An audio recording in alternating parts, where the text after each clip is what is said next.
que la paix du Seigneur soit avec toi. Si ce message touche ton cœur, ce n'est pas un hasard. Dieu parle souvent dans le calme, au moment précis où l'âme en a besoin. Si tu désires grandir dans la foi, recevoir des messages qui fortifient l'esprit, apaisent le cœur et t'aident à discerner les saisons que tu traverses, je t'invite à t'abonner à cette chaîne. Active aussi la cloche pour ne manquer aucun nouveau message. Chaque vidéo est une semence déposée pour encourager, éclairer et rappeler que Dieu n'abandonne jamais ce qu'il prépare. Que Dieu te bénisse abondamment et qu'il t'accompagne dans chaque étape de ton chemin. Il existe des saisons où la pression devient presque inexplicable. Rien n'a réellement changé à l'extérieur. Pourtant, à l'intérieur, tout semble plus lourd, plus intense, plus exigeant. Beaucoup interprètent ces moments comme un rejet, une punition ou un signe que Dieu s'est éloigné. Pourtant, dans la logique spirituelle, cette pression inhabituelle est souvent l'indice inverse. Dieu est plus proche que jamais, à l'œuvre dans les profondeurs invisibles du cœur. Dieu ne commence jamais par changer le décor avant de transformer la personne. Lorsqu'il prépare quelqu'un pour une nouvelle dimension, il travaille d'abord la capacité intérieure. La pression agit comme un étirement spirituel. Elle force la patience là où tout voudrait aller vite. Elle révèle la foi authentique, celle qui subsiste quand les réponses tardent. Elle installe une discipline nouvelle, non par contrainte mais par nécessité intérieure. Et surtout, elle détruit l'illusion de l'autosuffisance pour ramener à une dépendance sincère à Dieu. Cette pression n'est pas là pour écraser, mais pour solidifier. Comme un muscle qui se développe sous résistance, l'âme grandit lorsqu'elle est sollicitée au-delà de son confort habituel. Dieu sait exactement jusqu'où il peut aller sans briser. Ce qui semble excessif à l'humain est précisément calibré par le Créateur. Rien n'est laissé au hasard. Chaque tension, chaque attente, chaque silence façonne une stabilité que les bénédictions futures exigeront. Souvent, le croyant voudrait que Dieu enlève la pression, alors que Dieu cherche à élargir la capacité. Enlever la pression trop tôt produirait des cœurs fragiles, incapables de porter ce qui vient. C'est pour cela que Dieu prépare toujours l'intérieur avant de révéler l'extérieur. Il affine avant d'élever. Il purifie avant d'exposer. Il renforce avant de confier. La pression devient alors un langage divin. Elle murmure que le statu quo était terminé. Elle annonce qu'un seuil est sur le point d'être franchi.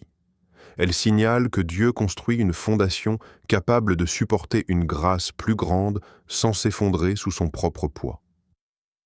Ce n'est pas une saison confortable, mais c'est une saison essentielle. Dans les Écritures, cette vérité résonne avec force. Pierre l'exprime ainsi dans la Bible. Ainsi, la valeur éprouvée de votre foi, bien plus précieuse que l'or périssable qui pourtant est éprouvé par le feu, aura pour résultat la louange, la gloire et l'honneur lorsque Jésus-Christ apparaîtra. 1 Pierre 1,7. La pression n'est donc pas un signe de recul, mais de préparation. Dieu est en train de bâtir quelque chose de solide, profond et durable. Et ce qui vient exigera exactement ce travail intérieur que la pression est en train d'accomplir. Il arrive un moment où certaines relations commencent à s'effacer, non pas brutalement, mais doucement. Les conversations se raréfient. Les liens autrefois évidents deviennent distants. Des opportunités qui semblaient acquises se ferment sans conflit ni explication claire. Cette phase peut être troublante, car l'être humain associe souvent la séparation à l'échec ou au rejet. Pourtant, dans le plan de Dieu, ces retraits silencieux sont rarement des pertes accidentelles. Ils sont bien souvent des actes de protection. Dieu ne coupe pas toujours par le bruit, il retire par la paix. Ce qu'il enlève n'est pas forcément mauvais en soi, mais peut devenir un poids pour la saison suivante. Tout le monde ne peut pas accompagner une personne vers un niveau supérieur de maturité spirituelle. Certaines relations sont assignées à une étape précise. pas à toute une destinée. Les maintenir au-delà de leur temps peut freiner l'élan intérieur que Dieu cherche à produire. Avant d'élargir une destinée, Dieu simplifie l'environnement. Il réduit le nombre de voies pour que la sienne devienne plus claire. Il enlève les sécurités humaines afin de recentrer la confiance. La disparition de certaines options force un choix plus profond. Marcher par conviction plutôt que par confort. Cette simplification n'est pas une punition, c'est une préparation stratégique. La perte de repères est souvent ce qui permet à une identité plus solide d'émerger. Quand ce qui définissait la stabilité disparaît, Dieu invite à se redéfinir en lui. Ce vide apparent crée un espace pur, non pollué par les attentes des autres, les anciennes habitudes ou les attachements émotionnels dépassés. C'est dans cet espace que la vision se clarifie et que l'obéissance devient plus fine. Beaucoup voudraient conserver l'ancien tout en entrant dans le nouveau, mais les deux ne sont pas toujours compatibles. La bénédiction à venir exige un focus précis, une disponibilité intérieure et un alignement profond.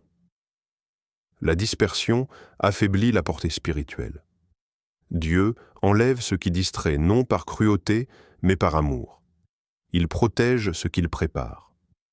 Dans les Écritures, ce principe est clairement posé. Paul l'exprime avec sobriété dans la Bible.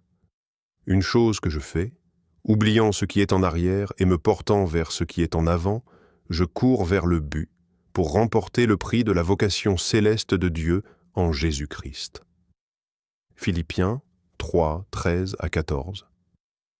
Ce qui disparaît ne définit pas ce qui est perdu, mais ce qui est libéré.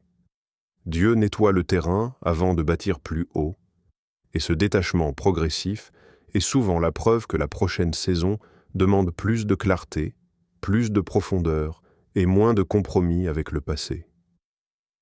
Dieu ne commence jamais par ce que les yeux voient, mais par ce que le cœur porte. Avant que quoi que ce soit ne change autour, quelque chose se déplace à l'intérieur. Les désirs qui semblaient naturels perdent leur force. Ce qui procurait autrefois satisfaction devient fade, parfois même lourd. Ce glissement intérieur peut inquiéter, car il donne l'impression de ne plus se reconnaître. Pourtant, il ne s'agit pas d'une perte d'identité, mais d'une reconstruction silencieuse. Quand Dieu prépare une transformation, il touche d'abord les motivations profondes. Les priorités se réorganisent sans effort forcé. Ce n'est plus le bruit extérieur qui attire, mais la profondeur. Un nouvel appétit spirituel émerge, le besoin de prier plus longtemps, de chercher Dieu avec plus de sincérité, de comprendre sa volonté plutôt que de simplement demander ses interventions. Cette soif n'est pas émotionnelle, elle est structurelle. Dieu est en train de réaccorder l'âme à une fréquence plus élevée.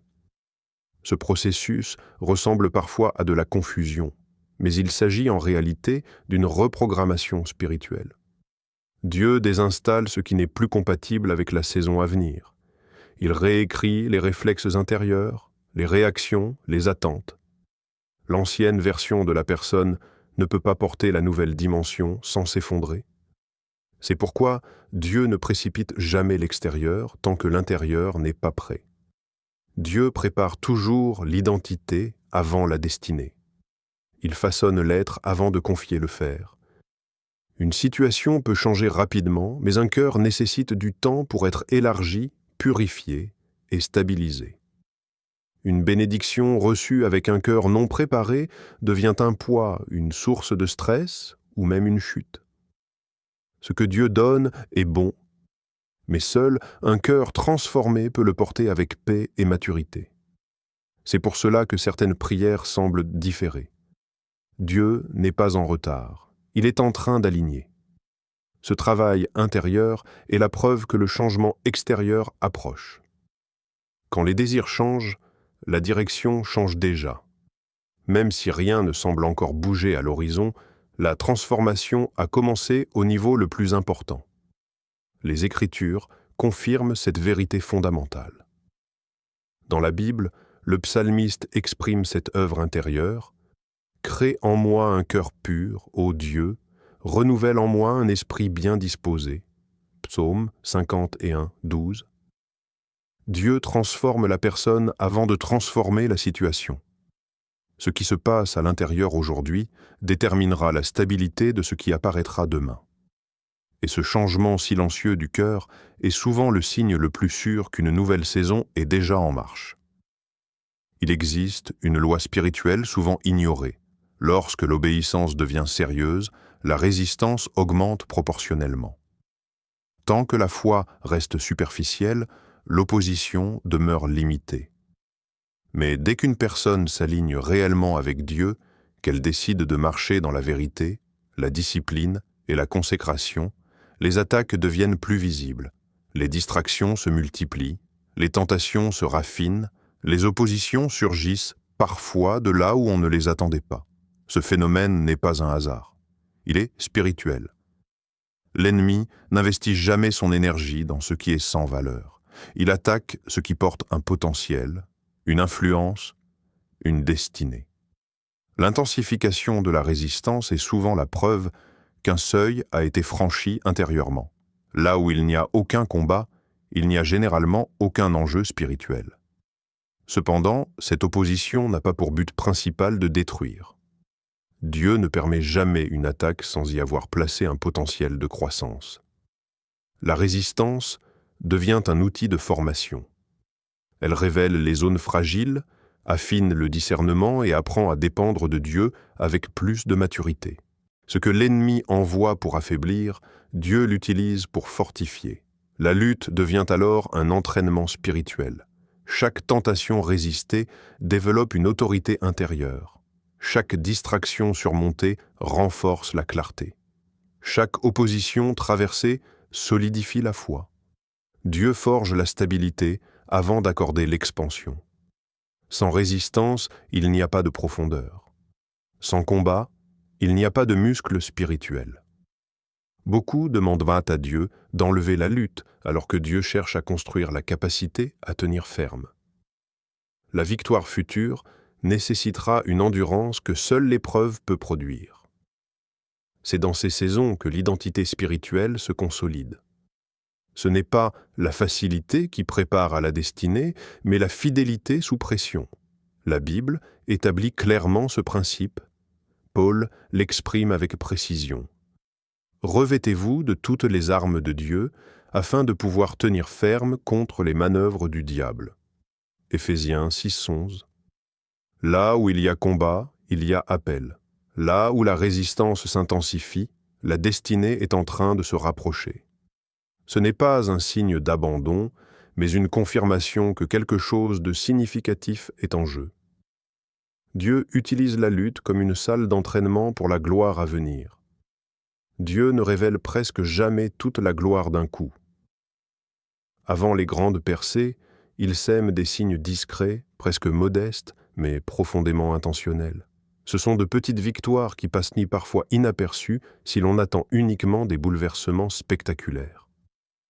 Une porte s'ouvre sans effort excessif, une prière simple reçoit une réponse claire.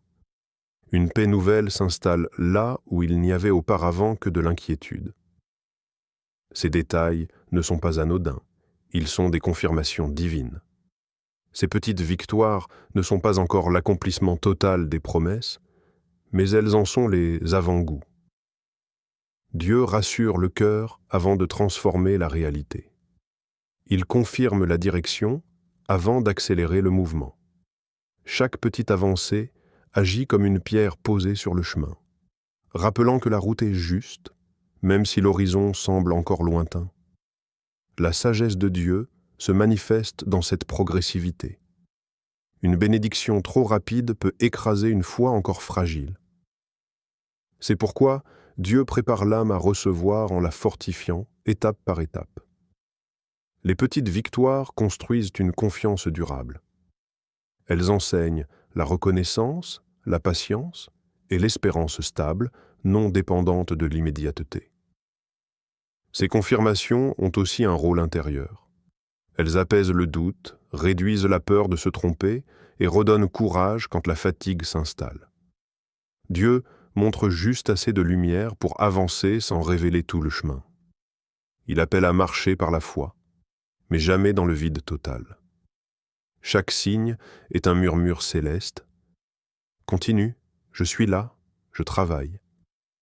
Beaucoup minimisent ces petites grâces, pensant qu'elles sont insignifiantes face à ce qu'ils attendent. Pourtant, ce sont souvent ces détails qui empêchent l'abandon. Elles sont comme les premières lueurs de l'aube. La nuit n'est pas encore terminée, mais le jour est déjà en marche. La Bible témoigne de ce principe avec clarté. Dans les Écritures, il est écrit « Celui qui est fidèle dans les petites choses, l'est aussi dans les grandes ». Luc 16:10. Dieu prépare la foi avant de déployer la plénitude. Il confirme avant d'achever. Ces petites victoires ne sont pas des coïncidences, mais des jalons divins.